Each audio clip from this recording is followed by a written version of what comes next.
우병우 수석은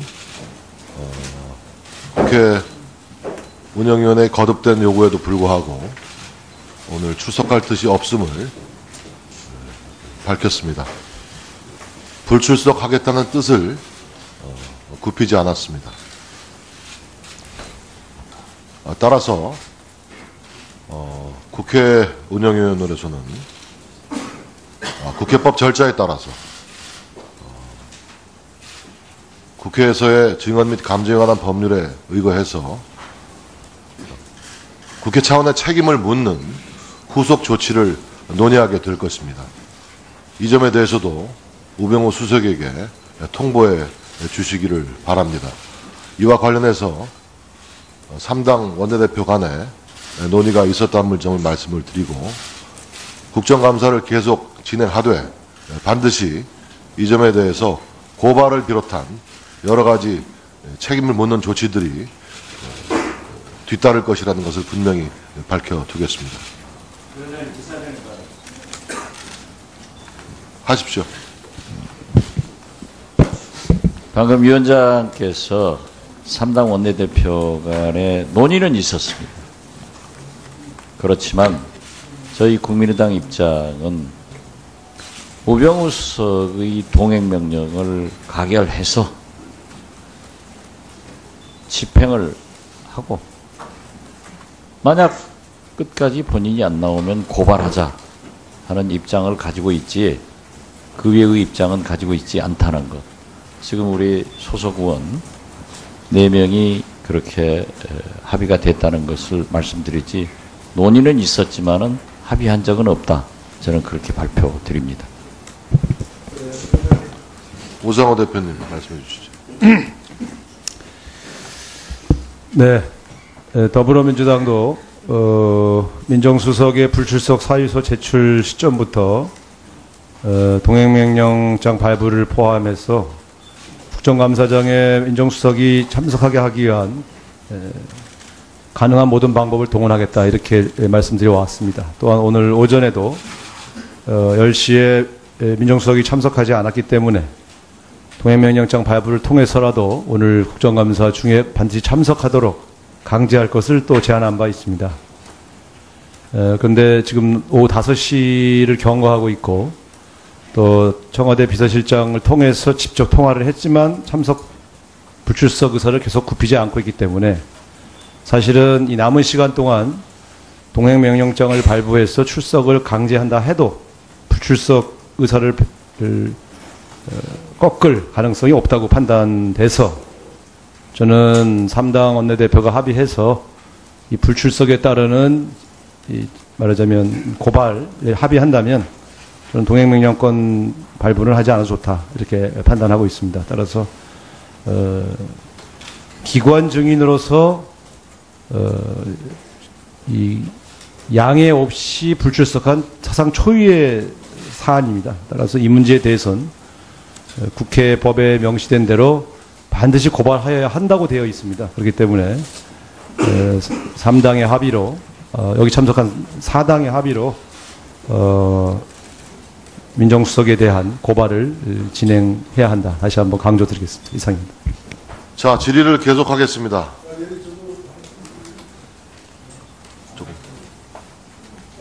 그만합시다.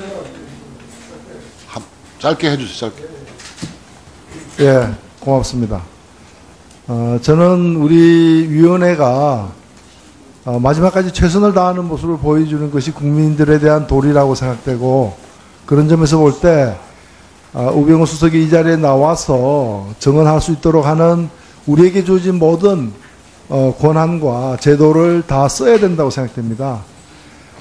미리 그 가능성을 갖다가 예단을 해서 할 얘기는 아니라고 봅니다.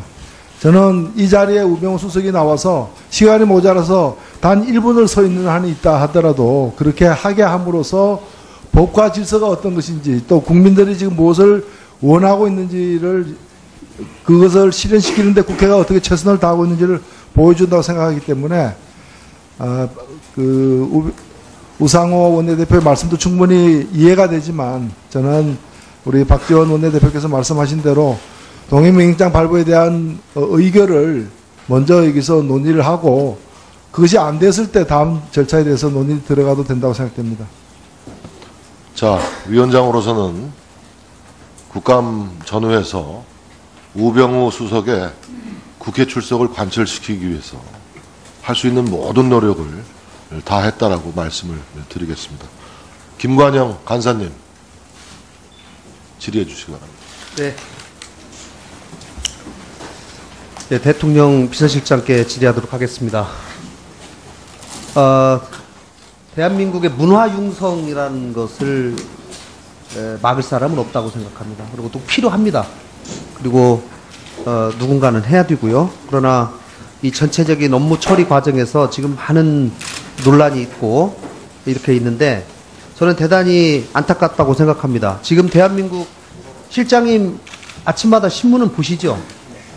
네, 신문 보시면 뭐 소위 보수신문이라고 하는 데에서도 요즘 사설로 또 여러 평론을 통해서 얘기를 많이 하고 있는 것을 봤을 겁니다. 특히 지금 대한민국 언론들이 전부 이 최순실 씨 전횡 또 호가호위 이 비리에 대해서 집중적으로 기자들이 다 투입이 돼가지고 취재를 하고 있습니다. 그야말로 특종 경쟁을 하고 있습니다. 지금 대한민국의 안보 상황, 경제 상황이 대단히 엄중하고 여기에 고민을 하고 기자들이 여기에 투입을 해가지고 기사를 써야 되는데 지금 엄청난 낭비가 되고 있는 겁니다. 그러나 그 원인을 제공한 것이 바로 청와대도 책임이 있다고 생각하는 겁니다. 자, 화면을 한번 보십시오. 지금 참 불행하지만 지금 저는 믿고 싶지도 않지만 최순실 씨의 비리 또 여러 가지 문제가 그 최태민 씨 아버지라고 일컬어지는 이분하고 지금 대를 이어서 박근혜 대통령하고 연결이 돼 있습니다. 그래서 대통령과 직접 관련된 것에 대해서는 항상 덮으려 하고 진언이 안 이루어지고 있다라고 하는 것이 많은 국민들의 평가입니다. 그렇기 때문에 비서실장께서는 대통령을 제대로 모셔야 되는 분으로서 반드시 이 부분에 대해서 독립적이고 철저한 조사가 이루어져야 된다라고 하는 것을 지련을 하시고 이 부분에 대한 의지를 다시 한번 밝히시기를 부탁을 드리고 이 부분은 저는 넘어가도록 하겠습니다. 다른 주제로 좀 넘어가겠습니다. 그렇게 하시겠습니까, 실장님? 우선 제가 진언 드리기 전에 네, 좀 짧게 어저께 명확히 밝히셨습니다. 네, 알겠습니다. 예. 예. 자, 우리 경제수석께서 좀, 예, 경제수석 좀 답변을 해 주시죠. 네, 예. 저쪽으로 가시는 게 좋겠습니다. 네, 저쪽으로. 시간은 막 하고, 시간은 이거 좀 정지시켜 주셔야 되는데. 1분 더 드릴게요. 예. 1분 더 드릴게요. 소위 원샷법 작년에 통과가 돼가지고요. 네. 알고 계시죠? 네, 이 대통령께서 전경련을 비롯해서 38개 경제단체가 주도를 하고 1000만인 서명운동을 직접 저 화면에 보시면 대통령께서 직접 서명도 하시고 하루빨리 통과해달라 이렇게 말씀을 하셨습니다. 그리고 나서 이 원샷법이 국회에서 통과가 되고 올 2월 4일에 통과가 된 다음에 8월 16일 날 처음으로 이 원샷법에 의한 혜택을 받는 기업이 나왔습니다. 그런데 정말 희한하게도 원샷법에 이번에 적용된 2개 기업이 인수한 기업, 동양물산 기업, 유니드 이 2개 기업이 대통령의 한쪽은 친사촌, 한쪽은 외가사촌 기업입니다. 이게 우비 일학입니까? 이거 알고 계셨습니까, 경제수석은? 나중에 보도를 보고 알았습니다. 보고를 그랬습니까? 자, 그러면 저는 원샷법에 의해서 이 취지도 저도 동의를 하고 원샷법에 의해서 사업 구조조정이 필요하다는 거 다 인정합니다. 그런데 희한하게도 원샷법이 지나치게 일사천리로 진행이 됐다. 그리고 산자부에서 심사한 심사보고서를 제가 구해달라고 자료를 제출해달라고 하니까 자료를 제출을 안 해가지고 결국 열람을 했습니다. 제가 열람을 하면서 본 것은 뭐냐? 예를 들면 이러이런 사유는 승인이 안 되는 불가사유가 있어요. 불가사유에 대해서 공정거래위원회가 제대로 확인을 하고 심사를 해야 되는데 공정거래위원회가 확인을 안 하고 산자부에서 다 이상 없습니다. 이상 없습니다. 이렇게 다 써가지고 그 서류가 돼 있어요. 그리고 불과 3주 만에 이 모든 승인이 다 이루어졌습니다. 3주 만에 일이 정말로 스피드하게 제대로 빨리 해가지고 이루어졌다고 하면 제가 인정을 하겠어요. 그러나 그 안에 내용을 보니까 굉장히 제대로 일 처리가 안 된 부분들이 많이 발견되더라. 그런데 하필이면 이렇게 통과된 두 개 법인이 그것도 인수를 한 피인수 기업이 아니라 인수한 기업 두 개가 대통령의 사촌, 친가, 외가 기업이다 이거예요. 그러면은 이거는 저는 의도하지 않으셨겠지만 참 쉽게 납득하기가 참 어려운 면이 있습니다. 어떻게 생각하세요? 예, 그거는 그 협의회에서 협의회 결정에 따라서 이루어진 조치이고요.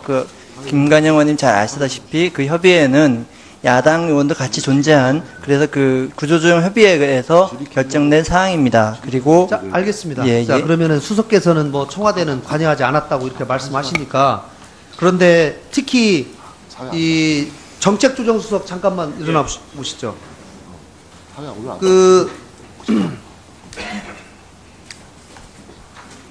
김희용 대표라고 아세요? 동양물산 기업의 예, 회장. 모릅니다. 모르십니까? 예, 모릅니다. 정말 몰라요? 정말 모릅니다. 동양물산 기업의 김희용 대표가 대통령의 해외 순방 경제 사절단에 포함되어서 2013년 이후 5차례, 안종범 수석의 청와대 임기 시에만 3차례를 해외 순방 같이 동행했는데 모르세요?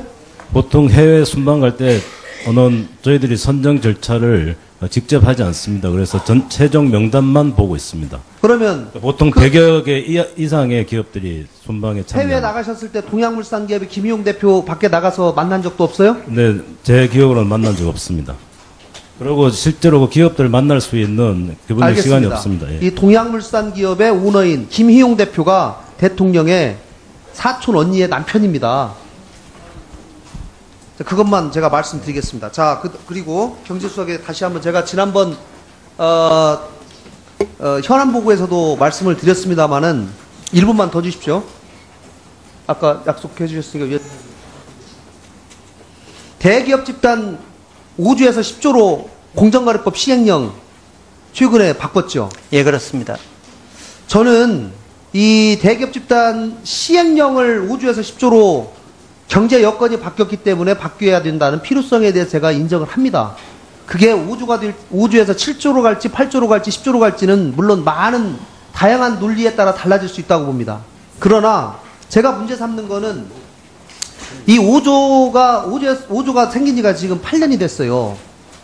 바꾸긴 해야 돼요. 그러나 문제는 이 공정거래법 시행령을 인용하고 있는 법이 41개가 법이 있습니다. 근데 41개 법이 시행령을 개정함으로써 41개 법이 자동으로 618개의 기업이 해제가 돼버린 효과가 나타나요.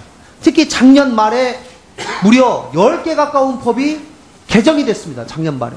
그러면 작년 말에 국회에서 시행할 때는 다 5조 정도 기업은 이건 배제해야 되겠다 이런 생각을 한 거예요. 더더욱 제가 말씀드린 거는 공정거래위원회에서 사익 편취에 관해서는 5조를 적용하겠다라고 발표를 했는데 시행령은 개정해놓고 자 법을 공정거래위원장한테 물으니까 법을 언제 개정할 거냐 아직 안 냈어요 국회에.